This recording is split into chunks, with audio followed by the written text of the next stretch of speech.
Bonjour à tous et à toutes. Mon nom est Félix Bergeron. Je vais agir aujourd'hui en tant que présentateur-narrateur tout au long de cette présentation au nom de toute mon équipe qui est composée de Mathieu Cloutier, Isabelle Poirier, moi-même, Audrey-Anne Robichaud, Guillaume Pruneau ainsi que Marc-Antoine Blais. Le sujet central de notre présentation est les politiques monétaires et les banques centrales, mais on a décidé d'aligner notre présentation sur les impacts de la crise économique de 2008 sur les politiques monétaires. Et pour ce faire, on a décidé de diviser notre travail en trois grandes parties. La première étant un petit survol historique des premières politiques monétaires qui sont apparues à travers le monde, suivi d'une définition des concepts importants dans notre travail. Ensuite, on va mettre en lumière les causes et les conséquences de la crise économique de 2008, pour ensuite mettre en perspective les différentes politiques monétaires qui ont été mises de l'avant par les paliers de gouvernement et les banques centrales à travers le monde, afin de résorber et de contrer cette crise-là, qui a eu, soit dit en passant, un impact majeur. Donc, pour commencer, le premier système monétaire, celui de l'étalon d'or, est apparu en 1870 en Allemagne. C'est un système monétaire qui est basé sur une matière première, les stocks d'or, qui était déterminant quant à la masse monétaire et la puissance d'un pays. Pour bien fonctionner, ce système d'étalon d'or supposait une libre circulation internationale de l'or. Autrement dit, un mouvement international libre des capitaux. Le mécanisme automatique d'ajustement de la balance des paiements qui opérait est connu sous le nom de mécanisme de Hume.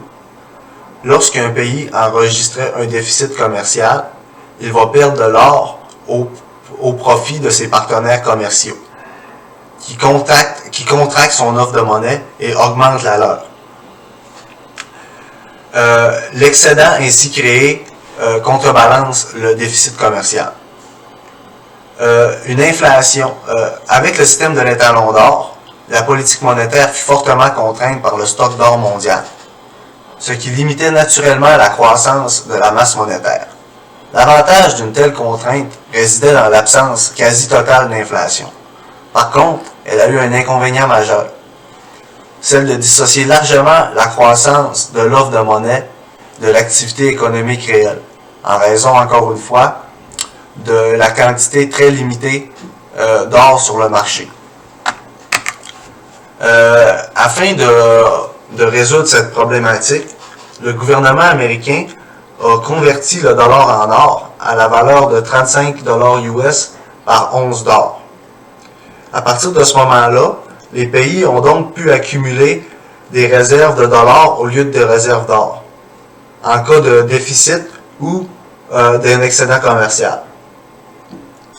Ainsi, en cas d'un excédent commercial, ils pouvaient échanger leur propre monnaie contre des dollars afin de réduire la masse monétaire sur le marché. Dans le cas d'un déficit, ils pouvaient vendre leurs dollars contre leur propre monnaie afin d'augmenter la masse monétaire sur le marché et de stimuler l'économie. Ce système de taux de change fixe a cependant ralenti la politique fiscale de plusieurs pays, parce que la politique monétaire devait cibler la parité du taux de change afin de ne pas émettre plus de monnaie que les réserves de dollars ne le permettaient. Cela voulait dire que l'économie domestique devait se contracter. Comme la masse monétaire diminuait, et le chômage repartait souvent à la hausse. Quant à elle, la politique monétaire représente un ensemble de mesures prises par une banque centrale afin de rééquilibrer l'économie. Comme on va le voir plus tard, surtout dans les cas des récessions, et de calmer l'économie dans les cas de surchauffe. Comme les cas de surchauffe, ça représente les moments où l'inflation est sur le point d'augmenter ou est déjà augmentée. Souvent, les banques centrales vont mettre de l'avant trois instruments, le taux de réserve obligatoire, le taux directeur, ainsi que l'open market. L'élément central du cadre de conduite de la politique monétaire de la banque et sa stratégie de maîtrise de l'inflation. Donc, l'objectif consiste à maintenir le taux d'inflation à environ 2%, c'est-à-dire au point médian d'une fourchette cible, qui va de 1 à 3%. Cette stratégie permet de mesurer clairement l'efficacité de la politique monétaire et d'améliorer la prévisibilité de l'inflation. La banque se préoccupe de tout écart important, qu'il soit positif ou négatif, du taux d'inflation par rapport au point médian de 2%. Lorsque la demande est forte, elle risque de pousser l'appareil de production aux limites de sa capacité. Dans ce cas, l'inflation a tendance à augmenter au-dessus du point médian. La banque intervient alors en majorant les taux d'intérêt afin de ralentir le rythme d'expansion de l'économie. À l'inverse, lorsque la demande est faible, les pressions inflationnistes ont tendance à se relâcher. La banque abaisse alors les taux d'intérêt dans le but de stimuler l'économie et d'absorber les capacités excédentaires.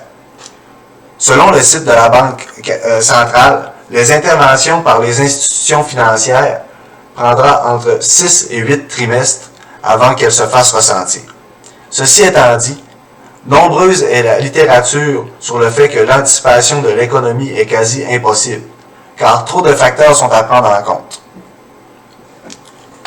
Pour continuer, on va mettre en perspective le concept de taux d'inflation. L'inflation,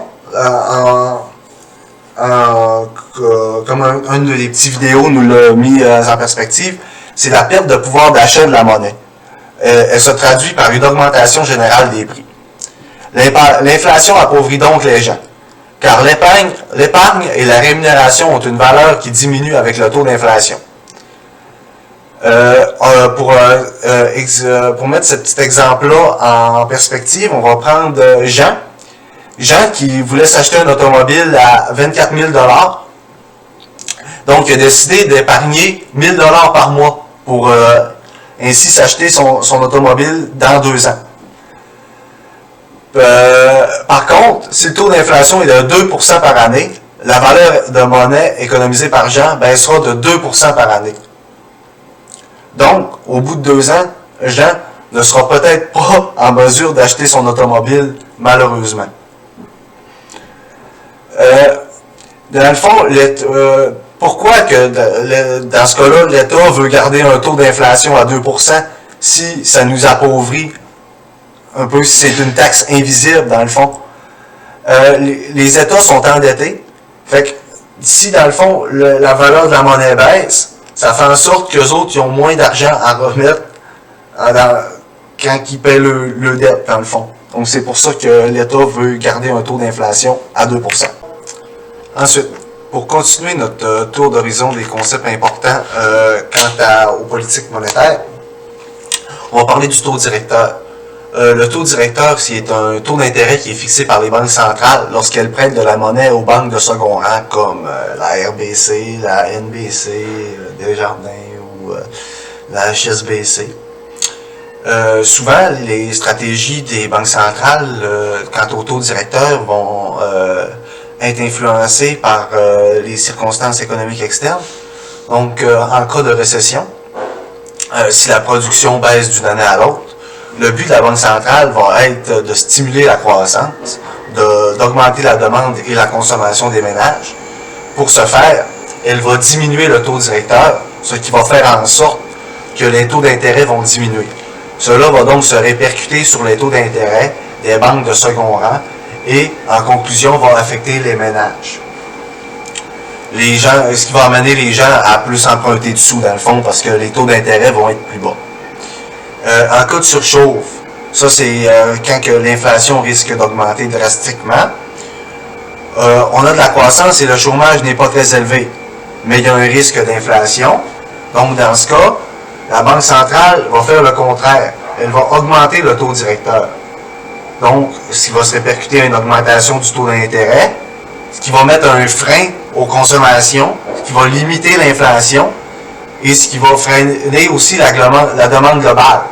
Ça va faire en sorte que les prix vont cesser d'augmenter trop vite.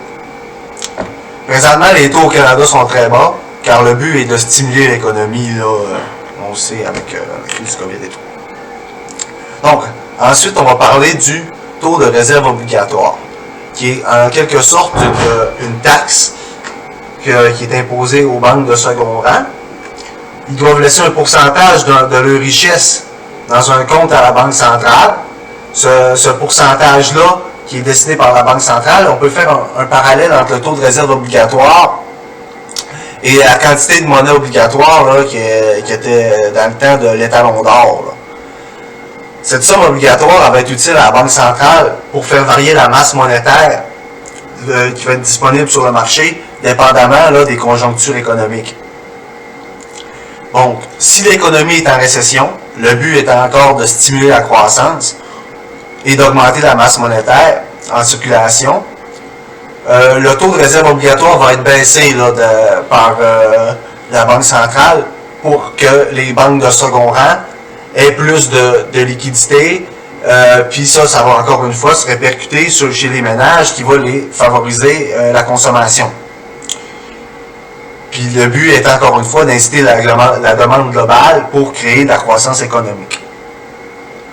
Dans le cas contraire, encore là, quand l'économie est en surchauffe, qu'est-ce qui amène de l'inflation? Le mécanisme va être inversé.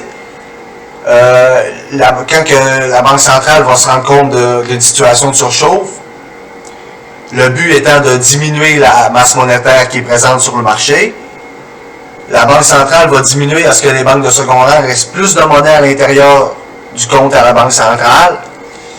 Puis, ce qui va faire en sorte qu'il va y avoir moins d'emprunt pour les particuliers. Puis, dans le fond, avec plus d'argent dans ce compte-là, on va être plus en mesure là, de contrer les fluctuations d'argent sur le marché.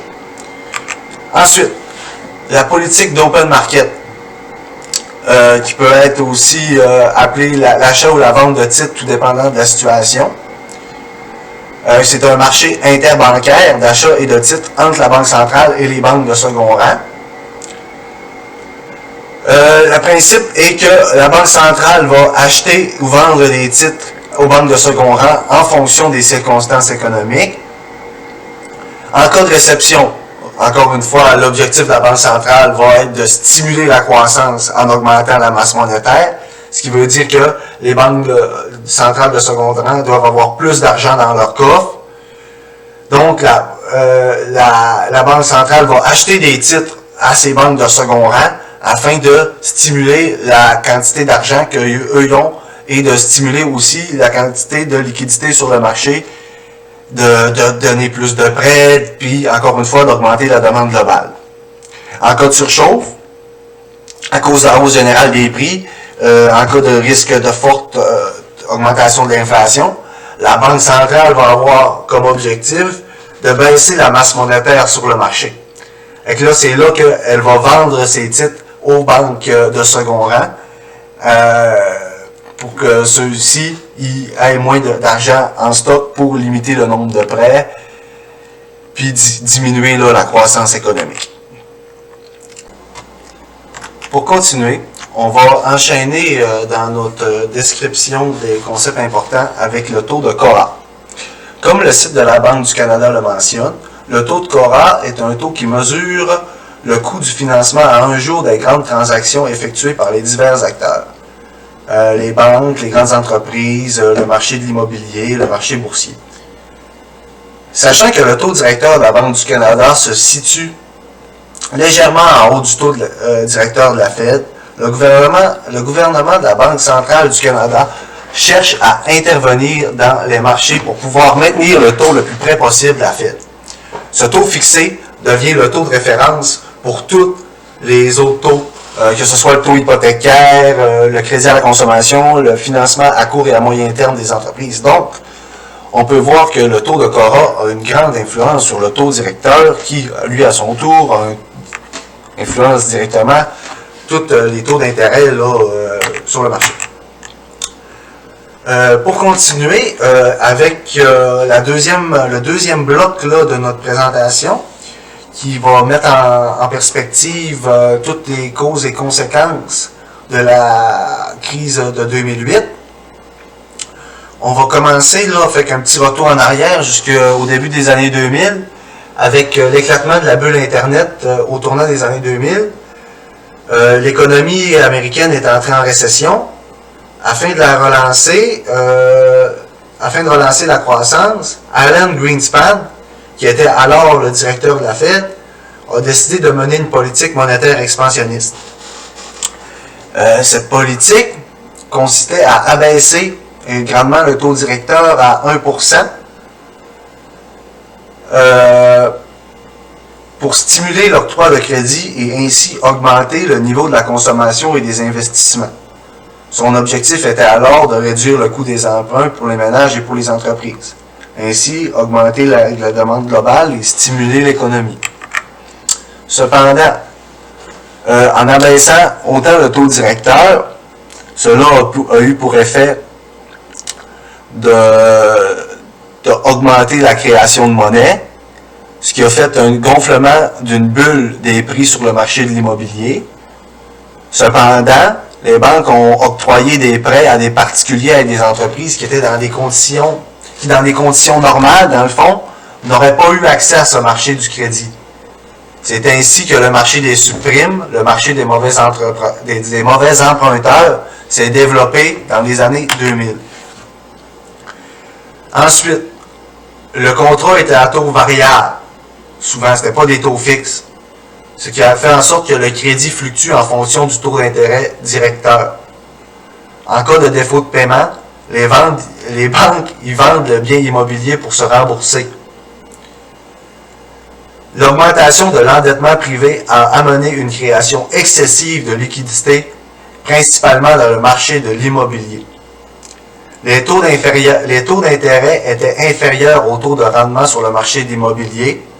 Les ménages ont donc massivement emprunté aux banques pour acquérir leurs biens immobiliers, créant ainsi une hausse de la demande suivie d'une montée des prix de l'immobilier. Donc, en réponse à ça, en 2006, la Fed a décidé d'augmenter son taux directeur de 1% à 5%. Ainsi, ça a provoqué une augmentation du coût de l'endettement des ménages. Donc, 15% des ménages américains se sont retrouvés insolvables, ce qui s'est résulté en une vente massive des biens immobiliers par les banques pour rembourser les prêts qu'ils avaient octroyés auparavant.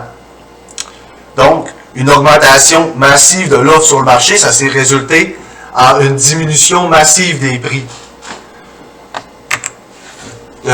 Les banques ont eu recours à la titrisation pour se prémunir du risque de défaut de paiement.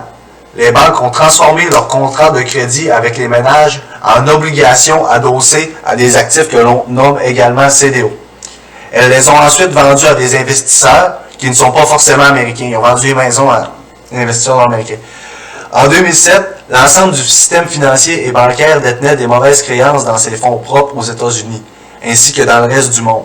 Les liquidités du marché hypothécaire étaient en chute libre.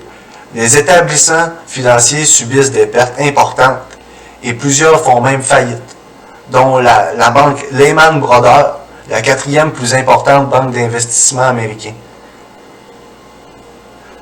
Les banques se retrouvent donc à faire des prêts immobiliers à des acteurs qui n'ont pas de quoi payer leurs dettes. Puis ça fait en sorte, comme j'expliquais tout à l'heure, là, avec le prix des maisons qui a ridiculement descendu en raison de la forte augmentation de l'offre de maisons sur le marché, fait en sorte que, par exemple, une maison à Pennsylvanie, avant la crise de 2008, elle valait en moyenne 300 000 $, et maintenant, la maison était proposée à seulement 72 000 $, qu'est-ce qui représente là, des pertes énormes. Donc, souvent, on a vu dans l'histoire que quand les États-Unis éternuent, le Canada attrape souvent la grippe. Étant un de nos principaux partenaires commerciaux. À l'automne 2008, le Canada subit les effets de la crise financière américaine qui affecte les marchés financiers à l'échelle internationale, la baisse du prix du pétrole et des autres exportations, multiplie les effets de la crise financière et l'économie canadienne plonge à son tour en récession. Donc, cette crise-là a été un peu une crise sournoise, comme on l'a vu. La sous-évaluation par les banques de l'envergure de la création de liquidités au sein du système a fait en sorte que partout à travers le monde, là, les autorités publiques n'ont pas vu venir la crise. Cette création là, importante de liquidités au sein du système a provoqué un déséquilibre important et persistant des balances courantes apparues à l'échelle du globe, mais n'ont pas fait le lien entre ces flux de liquidités et l'accroissement des... Mais on n'a pas réussi à faire le lien, dans le fond, entre l'augmentation du flux des liquidités et l'accroissement des déséquilibres financiers dans de bons nombres d'économies avancées. Les banques centrales ont dû, face à ça, les banques centrales ont dû réactiver leur volet stabilité financière jusque-là en veilleuse. Elles ont fourni un apport exceptionnel de liquidités, surtout par l'entremise du mécanisme de prise en pension. Les banques centrales ont prêté généreusement en contrepartie de bonnes garanties un taux dissuasif, comme on peut le voir là avec ce petit graphique-là de l'augmentation des prises en pension à plus d'un jour au Canada. Là, dans le fond, ça c'est l'argent que la Banque centrale a prêté aux banques. On peut voir qu'à partir là, de l'automne 2008, là, ça a grandement augmenté. Là. Donc, pour continuer, afin de contrer cette crise-là sournoise, devant la détérioration rapide des conditions sur le marché financier mondial et l'affaiblissement de l'économie américaine, ainsi que la baisse abrupte des coûts des produits de base, les banques centrales des pays du G10 ont procédé à une réduction concertée exceptionnelle de le taux d'intérêt de 50 points de base. Donc, le 8 octobre 2008, la Banque centrale du Canada, en concert avec d'autres banques centrales, ont baissé leur taux directeur de 3% vers 2,5% pour éventuellement atteindre sa valeur plancher de 0,25% le 21 avril 2009. Puisqu'elle ne pouvait pas réduire ce taux davantage, elle fut contrainte d'utiliser des politiques monétaires non conventionnelles. Pour le Canada, la baisse du taux directeur à son plancher est accompagnée d'un engagement conditionnel à maintenir le taux directeur de la banque à sa limite inférieure jusqu'au milieu des années 2010. Donc, on peut le voir ici, là, avec le graphique qui met en perspective les taux directeurs dans plusieurs pays dans le monde, dont le Canada, les États-Unis, la zone euro et le Japon. On peut voir là, que de 2009 à 2010, les taux d'intérêt étaient presque à 0%, là, afin de stimuler l'économie qui était vraiment à terre. Donc, pour commencer le troisième bloc de notre présentation qui porte sur les différentes politiques monétaires qui ont été mises en place par les banques centrales ainsi que les paliers de gouvernement afin de contrer cette crise-là. On va continuer avec la chronologie des événements, là, dans le fond, qui ont été posés par la Banque du Canada ainsi que la Réserve fédérale américaine afin de contrer cette crise-là. Pour commencer, le 12 septembre 2007, on va élargir la liste des garanties admissibles dans le cadre du mécanisme permanent d'octroi de la liquidité de la Banque du Canada. La Banque du Canada va élargir la liste de titres admissibles aux fins des opérations de prise en pension de plus d'un jour. En vertu de son mécanisme permanent d'octroi des liquidités, la Banque du Canada est disposée à prêter des liquidités à un jour aux institutions financières qui participent directement au système de paiement de l'Association canadienne des paiements. Ça, dans le fond, on en a parlé un peu plus tôt, là, ça fait partie souvent des stratégies des banques centrales afin de mettre de la liquidité sur le marché, afin de stimuler la croissance, d'augmenter la demande globale. Ensuite, dans les dates importantes, on renomme aussi le 18 septembre 2008, la date à laquelle la Banque du Canada annonce la conclusion d'un accord de type swap avec la Réserve fédérale américaine. C'est quoi un accord de type swap, dans le fond? C'est un accord de réciprocité prévoyant l'octroi d'une ligne de crédit en devises de 10 milliards de dollars américains qui permettra, si le besoin s'en fait sentir, de procurer des liquidités en dollars américains au Canada, des facilités de trésorerie de la même nature que celles qu'ont annoncées aujourd'hui les autres banques centrales concernées. L'accord swap offre à la Banque du Canada plus de flexibilité pour réagir à l'évolution rapide de la situation sur les marchés financiers. 11 jours après, le 29 septembre, on va annoncer l'élargissement de l'accord swap conclu avec la Réserve fédérale des États-Unis. Cet élargissement-là comprend, au lieu de que ce soit un montant de 10 milliards de dollars qui puisse être dépêché au Canada en cas de besoin, ça va plutôt être un montant de 30 milliards. Ensuite, le 14 octobre 2008, dans le cadre d'un plan d'action des pays du G7, la Banque du Canada va adopter de nouvelles mesures visant à injecter des liquidités dans le système financier canadien.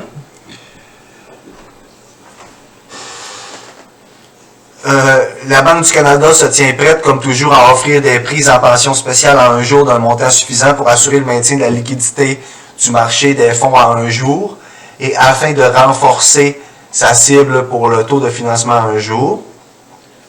La loi sur la Banque du Canada donne à la Banque une souplesse additionnelle considérable pour fournir un large accès aux liquidités.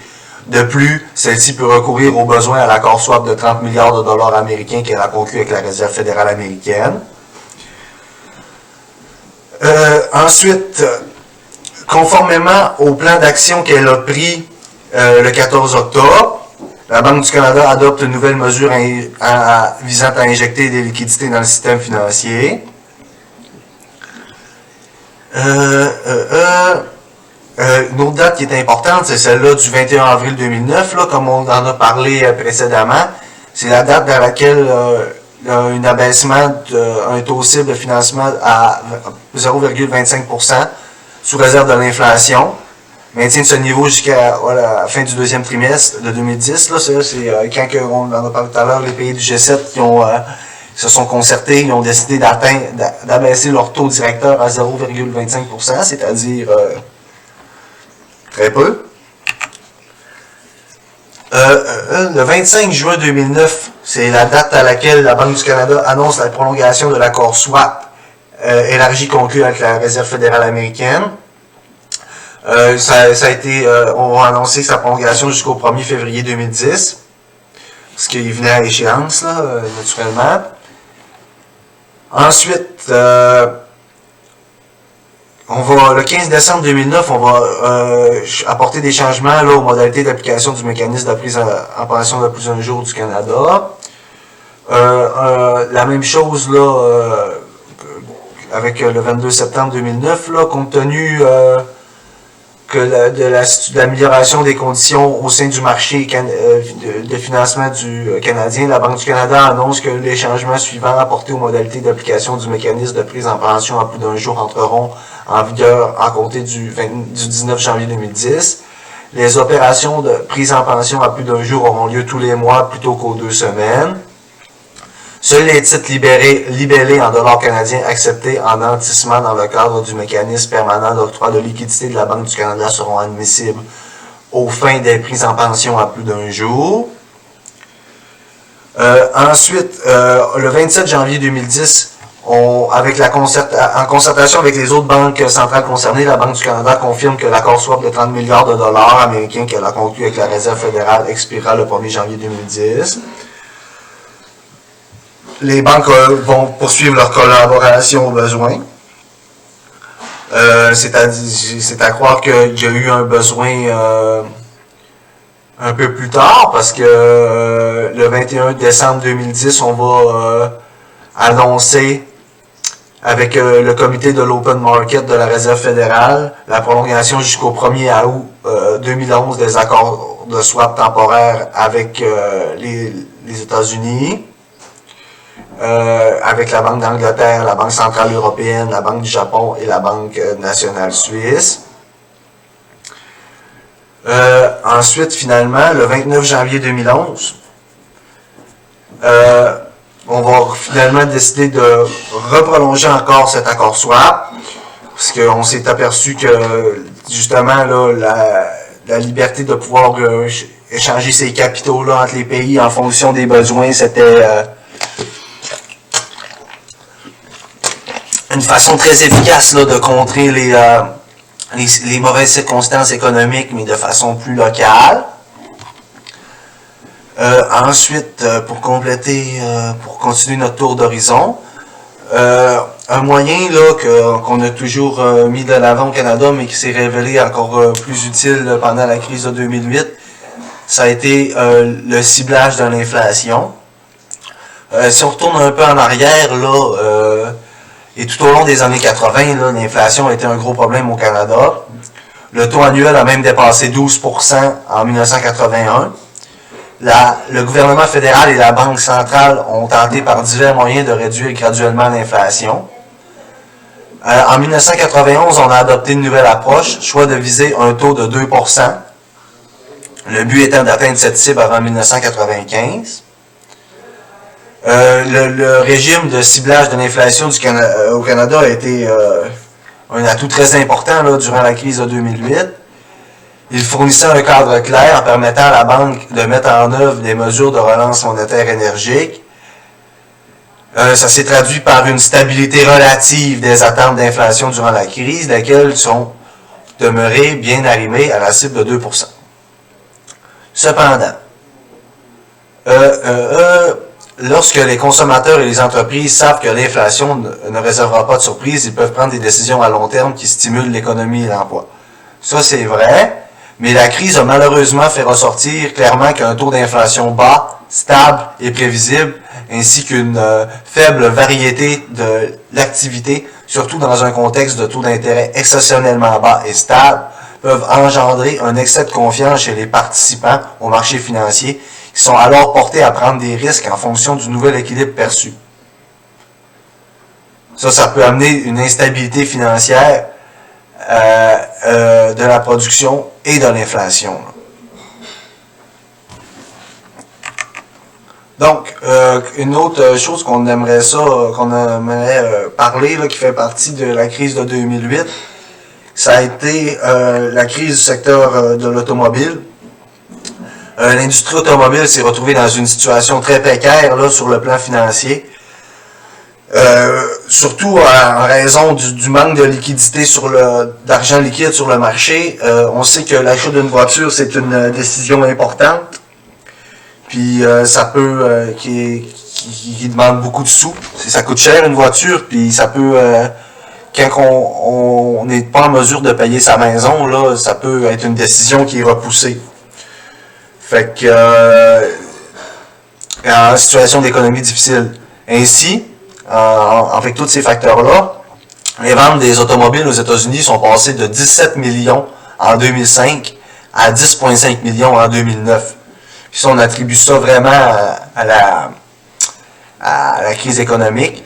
Le Big Three, les trois plus grands consommateurs américains, dans le fond, composés de GM, Chrysler et Ford, accumulent les déficits en accumulant des pertes totales de 35 milliards de dollars, dont près de 24 milliards pour GM. C'est impossible, là, c'est impensable pour le gouvernement de laisser tomber ces entreprises qui embauchent énormément de personnes en Amérique du Nord et qui représentent près de 60% des automobiles construites en Amérique du Nord. Donc, face à ça, le gouvernement canadien et américain ont renfloué General Motors pour les sauver de la crise. Les gouvernements canadiens et américains ont prêté plus de 60 milliards de dollars américains pour que GM poursuive sa production. Les actions achetées par le gouvernement sont tous vendues en 2015. Dans le fond, GM a réussi à racheter toutes ces actions-là. Ça a été primordial là, de sauver ces entreprises-là, parce qu'en Amérique du Nord, Ford emploie 110 000 personnes. GM, pour eux, c'est 175 000 personnes et Chrysler, c'est 55 000 personnes. Donc, face à ça, si on avait laissé toutes ces personnes-là perdre leur emploi, c'est certain là, que la situation aurait été bien pire, parce que, comme on dit, comme a été mentionné plus tôt, les politiques monétaires, ils viennent afin de stimuler l'économie. puis de créer une croissance économique. Et que si les gens perdent tout leur emploi, ben forcément, ça devient difficile là, de stimuler l'économie. Donc, je pense que sans forcément être une politique monétaire, ces investissements-là ont clairement aidé là, pour résorber la crise et stimuler l'économie. Donc, lorsque Barack Obama accède à la présidence des États-Unis en 2009, comme on vient de l'expliquer, là, ils sont au cœur d'une très grande récession, la plus grande depuis celle de la crise des années 30. Fait que, il est inconcevable là, de laisser les constructeurs automobiles sombrer dans la faillite alors qu'1 million d'emplois sont en jeu. Parce que non seulement, comme je disais tout à l'heure, il y a près de 300 000 emplois chez ces gros concessionnaires-là, mais il y a plein de compagnies là, en périphérie qui vivent, qui se font vivre là, par ces immenses usines de production automobile. Donc, on met sur pied un plan de relance. L'administration Obama est disposée à acheter pour 30 milliards de dollars en nouvelles actions dans le GM. Le gouvernement va ainsi posséder près de 61% des avoirs de la compagnie. Mais en contrepartie, GM doit faire des choix douloureux au niveau de sa gestion de ses salariés, de ses retraités, de ses fournisseurs. On va fermer des usines, décide de fermer 16 de ses 47 usines et se délester de ses marques Hummer, Saturn et Saab et Pontiac. En plus, le nombre de concessionnaires aux États-Unis est grandement réduit. On passe de 6246 à 3605. Les coupures sont dramatiques. GM est amputé de plus de 40% de ses activités. Par contre, durant les 3 premiers... on peut voir que les gouvernements ont très bien fait d'investir dans cette compagnie-là. Parce que durant les 3 premiers trimestres de 2010, GM a réussi à dégager des profits de 2 milliards de dollars par trimestre. Elle a ainsi réduit sa dette de 46 à 8 milliards de dollars.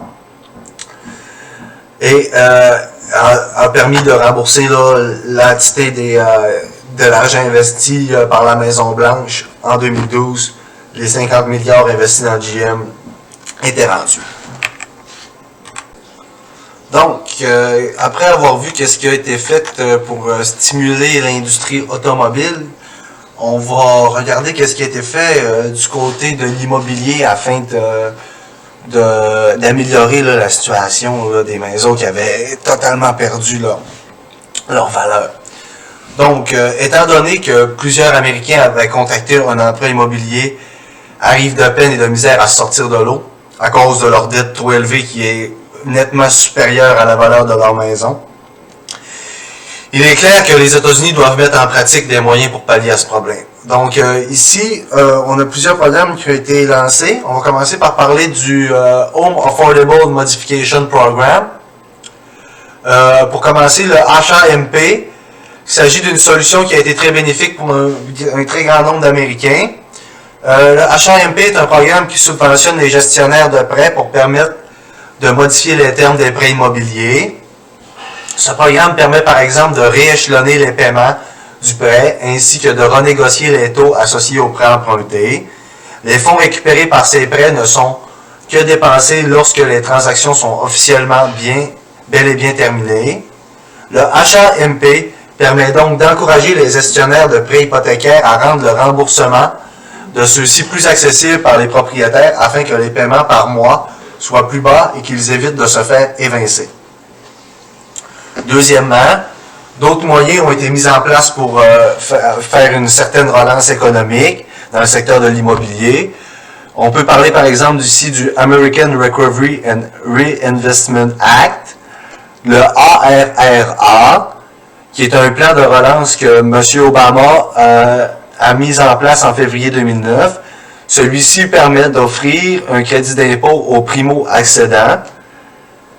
Les primo-accédants sont des personnes qui n'ont pas possédé de logement depuis au moins 2 ans et qui disposent de moins de 75 000 $ de revenus annuels, ce qui peut être additionnable, si vous êtes en couple, soit environ 150 000 $.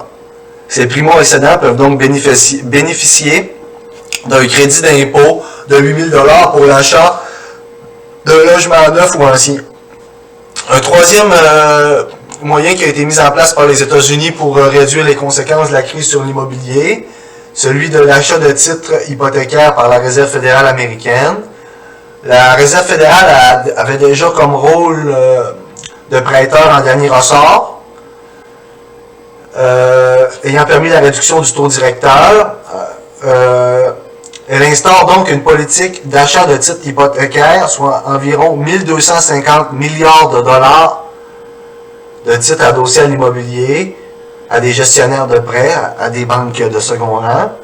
Depuis, la Réserve fédérale a fait l'achat de titres de trésor, soit de 300 milliards de dollars. Ces deux techniques d'achat de titres hypothécaires et du trésor a permis de maintenir les taux d'intérêt hypothécaires à un niveau historiquement bas. Encore une fois, afin de permettre là, aux citoyens américains de se sortir la tête de l'eau, car, comme on répète, ils devaient beaucoup plus de sous que la valeur résiduelle de leur maison. Et ce qui est atroce. Donc, maintenant, qu'est-ce qu'il y a en attrait au Canada? Comme pratiquement tout le monde entier, on a souffert là, de cette crise économique-là qui a démarré chez nos voisins du Sud. Étant donné que ceux-ci sont, comme on l'a mentionné plus tôt, notre partenaire économique le plus important. Étant donné que le 3/4 des exportations canadiennes se dirigent vers les États-Unis, lorsque les États-Unis subissent des conséquences des aléas, l'économie du Canada est toujours fortement impactée. Donc, au milieu de 2008, le dollar canadien était pratiquement égal à celui des États-Unis. Cependant, plus la crise a avancé et qu'elle s'est intensifiée, en 2009, le dollar canadien prend du recul et perd plus de 20% de sa valeur. Cela a permis de stimuler les exportations canadiennes à cause que notre dollar valait moins cher. Cependant, à l'échelle mondiale, cela a fait en sorte que la facture d'importation est beaucoup plus salée. Cela a donc eu comme conséquence que les consommateurs canadiens voient leur facture augmenter par rapport aux produits comme les fruits, les légumes, les vêtements ou les appareils électroniques.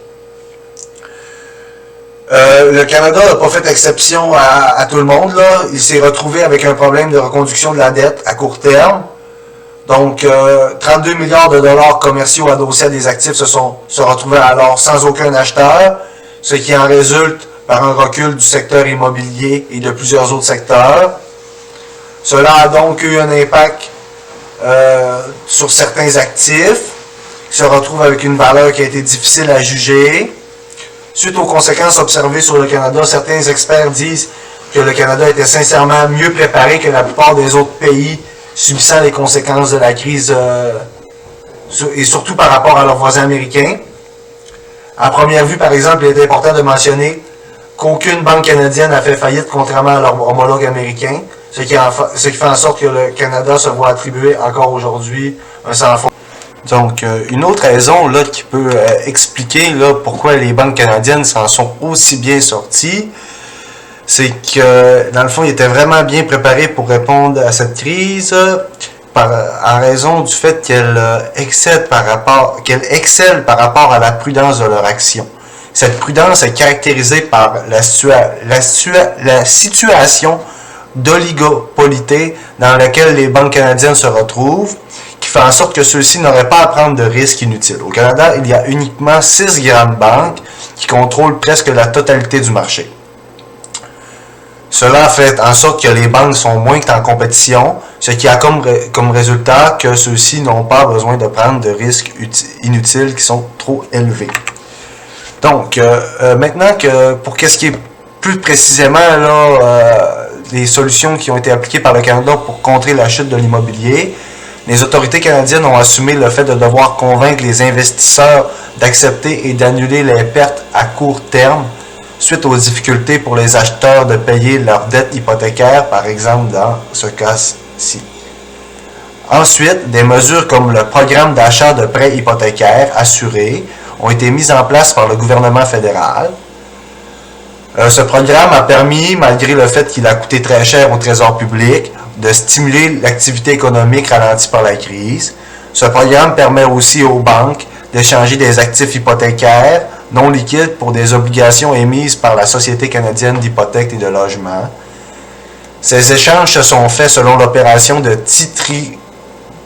titrisation. ce qui fait en sorte que les institutions financières ont regroupé les prêts hypothécaires en question pour ensuite les revendre à d'autres investisseurs sous la forme de titres financiers. Oui, cette méthode fut chez nos voisins américains la goutte qui a fait déborder le vase et qui a été une cause importante de la crise, mais au Canada, celle-ci nous a permis de nous sortir la tête de l'eau et d'éviter la plupart des conséquences de la crise.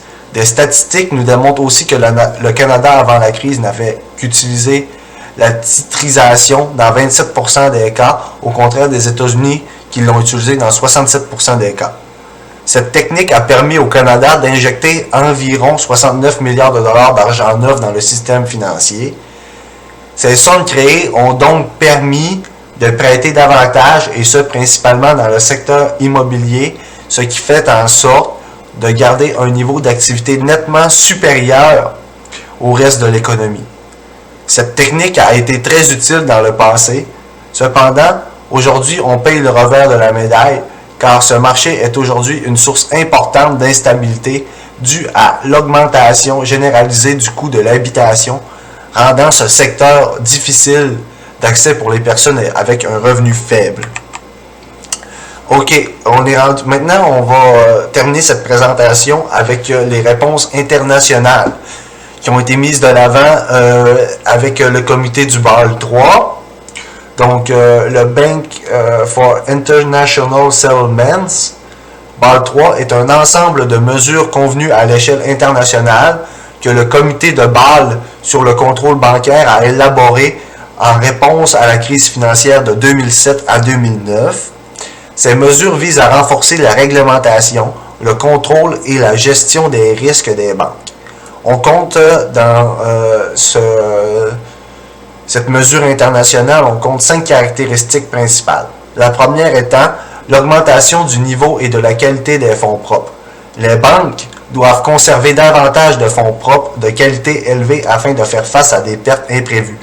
Le ratio minimal de fonds propres, tiers 1, passe de 4 à 6%. Les trois quarts au moins devant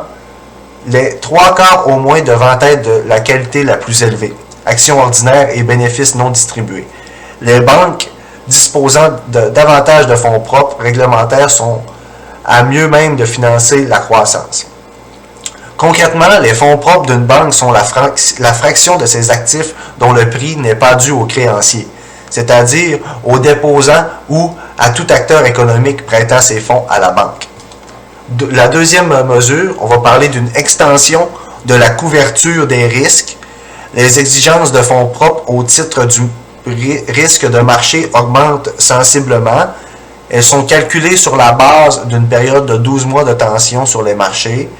Le risque d'ajustement de l'évaluation de crédit est désormais intégré dans le dispositif. 3. Parler d'une limitation du levier bancaire.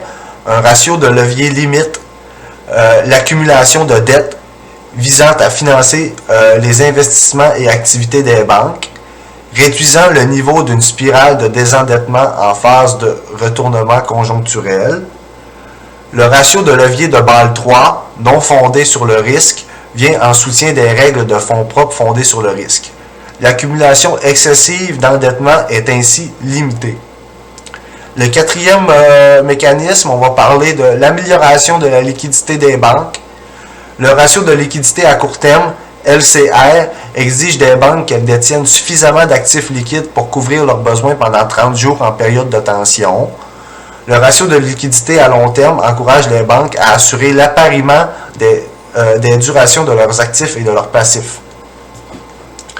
La cinquième recommandation, on va parler d'une limitation de la procyclicité. En période de forte croissance économique, les banques affectent des bénéfices à la constitution de volants de fonds propres qu'elles pourront utiliser durant les périodes de tension économique. Donc, comme on en a parlé un peu plus tôt, là, ces mesures-là, c'est surtout pour s'assurer d'avoir assez d'actifs pour quand les moments là, d'actifs et de liquidité pour contrer là, les mauvaises conjonctures économiques ou les moments, comme on a vu, là, des bulles qui peuvent éclater. Donc, à travers cette présentation-là, on a tenté de mettre en perspective les différents impacts de la crise financière de 2008 sur les politiques monétaires et dans le fond, là, les différentes politiques monétaires qui ont été mises de l'avant afin de contrer cette crise-là, là, qui a eu des impacts incroyables là, sur des milliers de familles, non seulement aux États-Unis, mais partout à travers le monde, là, au Canada aussi, là, parce que, comme on l'a dit plus tôt, c'est un de nos principaux partenaires économiques. Donc, au nom de toute mon équipe, j'aimerais ça vous remercier pour votre écoute et pour la session. Merci beaucoup.